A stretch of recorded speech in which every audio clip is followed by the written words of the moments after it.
Hello, everybody, and welcome back to day two of Dining While Vegan Japanese Part Two. And today, let me go back. I apologize. Yesterday, I ended off on a note talking about the appetizers, right? Today is just maybe two appetizers I just want to touch on before I go to the entrees.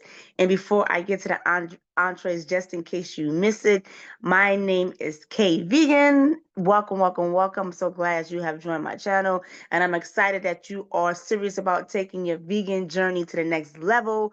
I mean, I know you've been watching different things, people probably posting different things, but I'm pretty sure nobody's really teaching you how to dine out vegan, and you want to make sure that you are doing this correctly because remember, vegan is just not about eating. Plant-based is eating. Vegan is about the culture. And if you missed yesterday when I was saying that if you need to know the difference between plant-based and vegan, I will put the link below so you can check out what is the difference between plant-based and vegan. But the cool thing is that I'm here to educate you. I'm here to give you the tools, and I'm here to make sure that you eat properly while dining out. So yesterday I was talking about appetizers, right? And today I just want to elaborate on sushi, right? Because a lot of people have the conception that most sushi is raw fish, and that's a lie. So there are some sushis that you can't eat because let me tell you something, I love, love, love sushi. And even before I converted to veganism, I was eating sushi and I was eating the same sushi that I'm eating now, and it's only because that I have allergies, so I have to be very careful about what I eat. But the sushis that I do recommend that you can get as appetizers when dining out, three rolls, right? There's three rolls. Let me pull up my three rolls. I should know it's by heart, right? But I want to make sure that I follow, you know, my guidelines, right? So I recommend cucumber, avocado, and veggie roll because let me tell you something. In the veggie roll, all it is cucumber, avocado, and carrots. And the avocado roll is nothing but avocados. And in the cucumber roll, I believe they'll put the cucumber and they might add some additional veggies, but it's very basic. You ain't got to worry about the seaweed. The seaweed is very good for you. And of course, with the rice, some Japanese restaurants offer this, and I love it. It's great because then it gives you options. So some of the restaurants they might just have regular white rice, they might have quinoa. Quinoa is definitely a good grain. And then sometimes they might combine both the kiwi and the white rice. And sometimes they may have brown rice. So I would say, depending on the restaurant that you go to, I say always ask. Let me tell you something. I am a very big on asking. I ask a lot of questions, and that's how I found out that a lot of things. Because before when I came early into my hood of veganhood, I was eating stuff that had traces of animal products, and that's a big no-no to me. So I want to make sure that I ask actual questions, and sometimes too, these restaurants don't always be transparent with you, so you also got to do your own research. So this is why I have done the work for you. So I want to start off by, I mean, yeah, end off on those sushi rolls, and I think it was one more that I wanted to touch base on. Oh, I was telling you guys about their house salad, right? Sometimes, most of the times, if they don't have that yum yum sauce, then they have the ginger dressing. The ginger dressing is really really good. I love it. If the Japanese restaurant had that options, I always take it.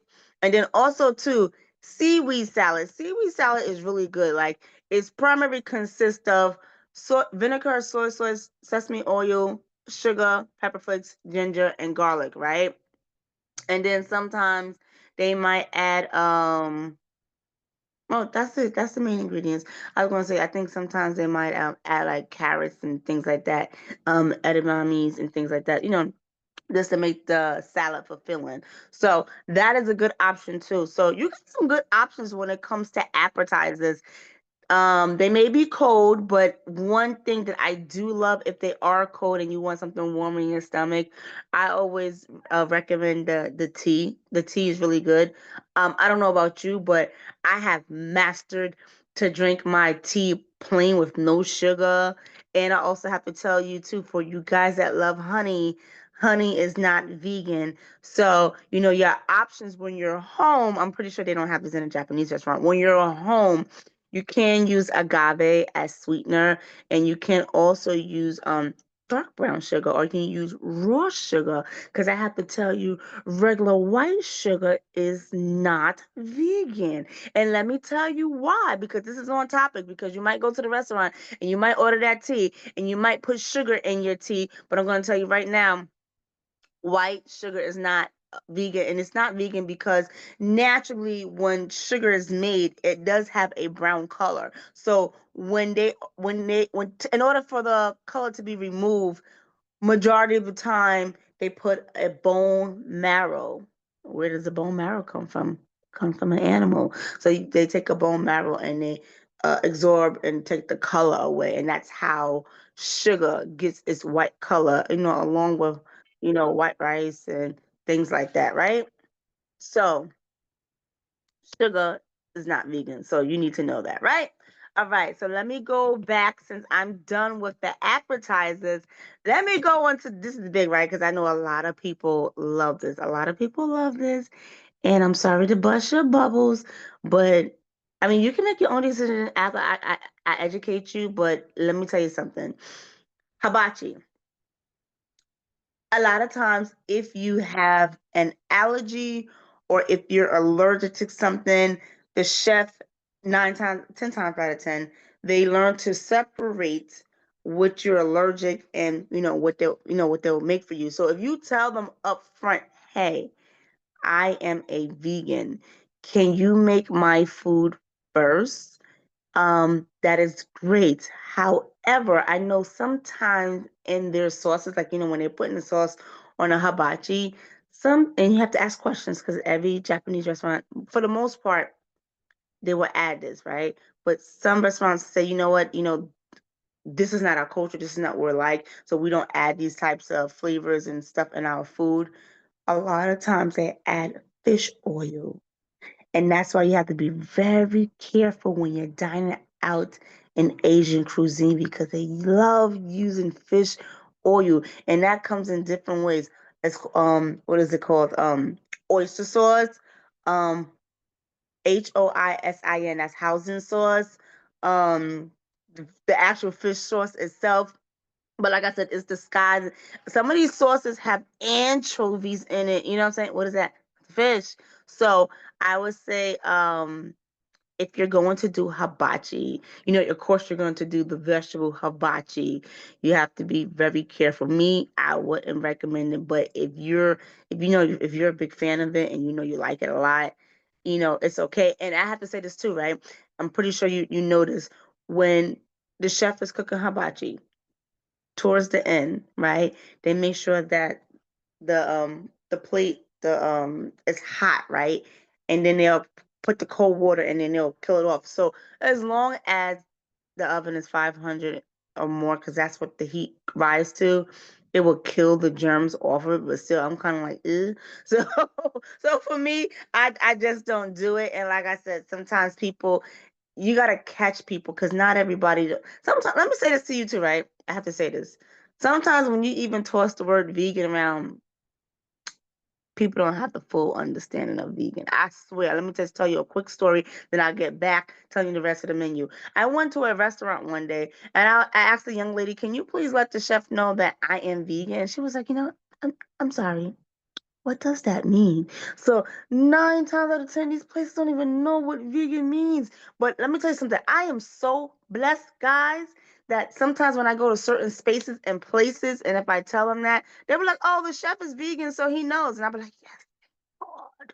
But I also understand that people are also on different paths or journeys, so they don't fully know what vegan entails, and they don't realize that certain animal products are in the food. But let me go back. But I just had to share that quick story with you because this is just something to keep in the forefront of your mind, not the back, the forefront. So even when you're traveling to these places, like I said, just thread lightly and just whatever your body is feeling. Like if you feel comfortable enough to say, "I, they're on point, and I can eat this food and I accept it," great. If like, And I have a story for that too, but I'm gonna say that for another time.